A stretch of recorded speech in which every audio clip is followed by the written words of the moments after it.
My first real experience in a studio. And how old are you at this point? I'm 17. 17. And so after that came Black Sheep. After that came Black Sheep. And I was playing drums and singing in Black Sheep. So Phil Collins. Yeah.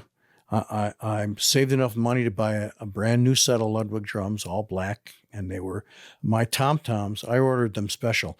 My tom-toms were 16 inches deep. Real big tom-toms.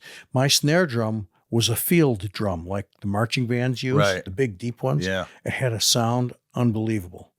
And I had a 28 by 14 inch bass drum, and those drums sounded like thunder. And I had a ball playing them, and I was playing and singing at the time. You like that? I like that, but trying to do both, they both suffered a little bit because you couldn't. It's hard to pay attention to both. That's exactly right. And we were starting to write our own songs then, so it was real important for me to put the song across. And so I started paying a little more attention to the vocals. The drumming didn't suffer. I just wasn't as flashy as I could have been. I kept a real steady beat, you know? Right. Which a lot of drummers that were in bands, like Ringo was like that. The guy from, Cream? Cream. Well, he didn't sing though, but yeah, Phil Collins is a good example. Yeah. So at some point, you know, it was difficult to put the lyric and the feeling of the song across to an audience when you're behind this big set of drums covered in drums and cymbals and stuff. Right. Nobody can. It loses its effect. Yeah, it does.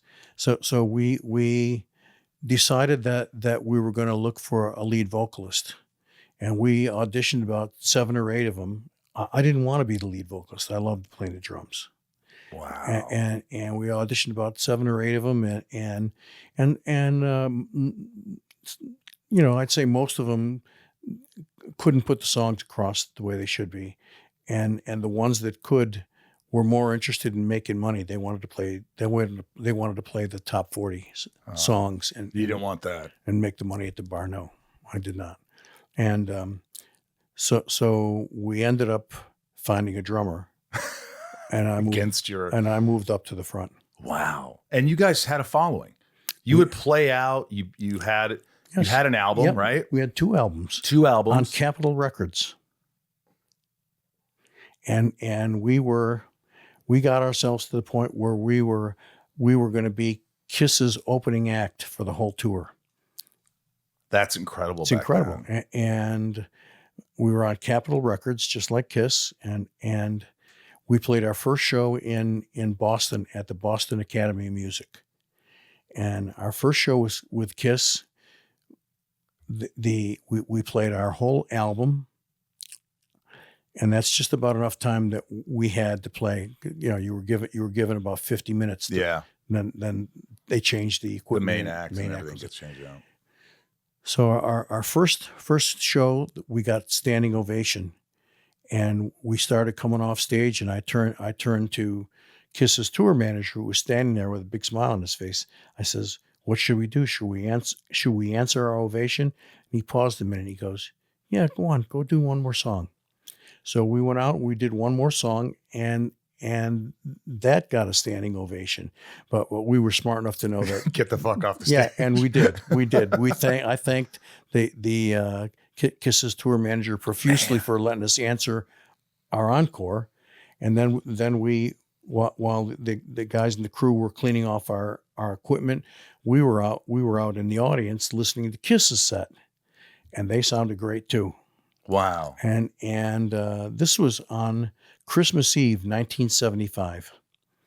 And so we had a big old Pontiac station wagon. So all the guys in the band piled in the station wagon, and we drove back from Boston to Rochester on Christmas Eve night. Icy.